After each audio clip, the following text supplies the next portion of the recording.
Generation and conduction of nerve impulse. Neurons are excitable cells because their membranes are in a polarized state. Different types of ion channels are present on the neural membrane. Here you can see the different ion channels present on the neural membrane. So these ion channels are selectively permeable to different ions.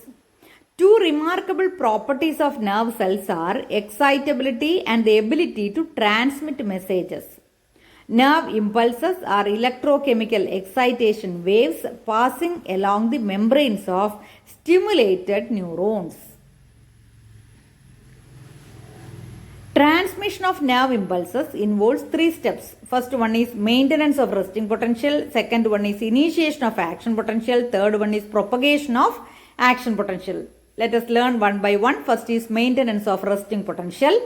The nerve cell membrane is electrically polarized. One side of it is positive and the other side is negative. Observe this diagram. Here it is clearly marked the outside of the membrane positively charged and the inside of the membrane is negatively charged.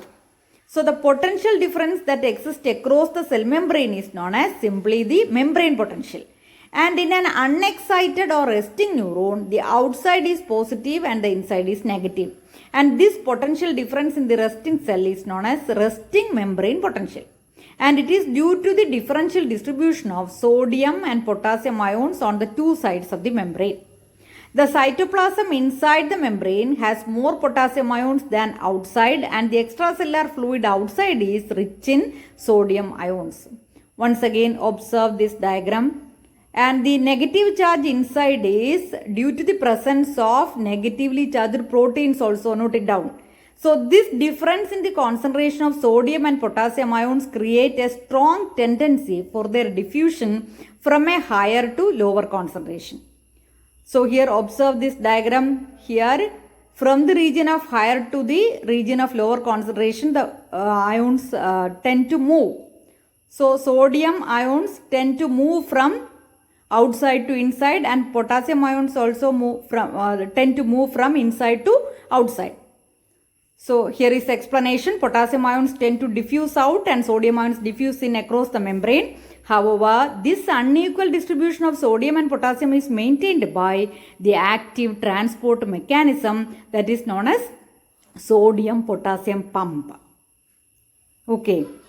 So by this mechanism, sodium ions are actively transported outward and potassium inward across the membrane against the concentration gradient.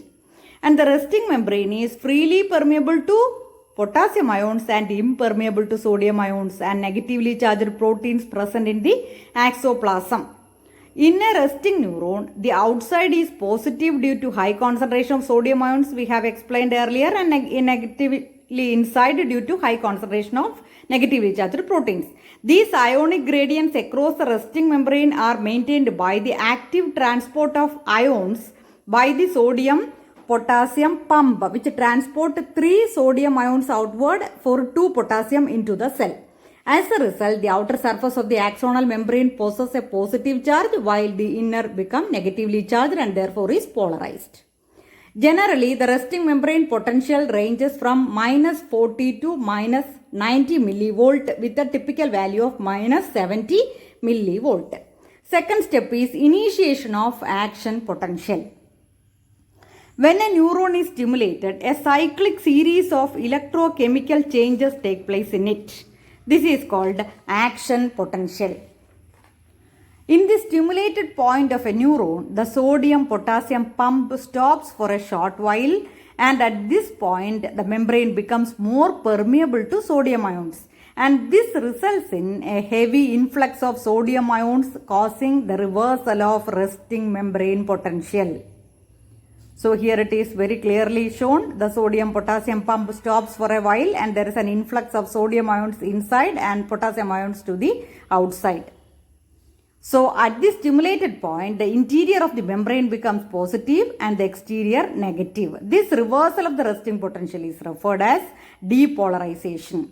So the depolarization is only momentary, and soon afterwards the sodium-potassium pump become operational and the resting potential is regained.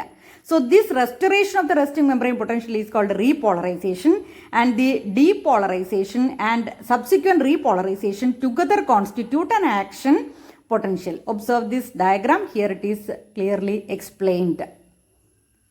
So propagation of action potential is the third step. Transmission of impulses involves the propagation of action potential. The action potential developed at one point excites the adjacent resting point of the membrane, and during this, local electric current is set up between these 2 points. Here you can see the depolarized membrane as well as depolarization, which is propagated as action potential, very clearly shown. Observe the diagram and try to understand well the propagation of action potential. One depolarization and repolarization constitute an action potential. So here is the explanation. Like charges repel and unlike charges attract. Hence positive charges from the region of reversed polarity flow away to the adjacent region internally. Meanwhile, positive charges from the adjacent region flow towards the region of reversed polarity externally. The process is repeated over and over again in successive series of adjacent regions, and thus the action potential is propagated along the nerve fiber. So this is the mechanism how the nerve impulse is transmitted. Hope you understood the concept well.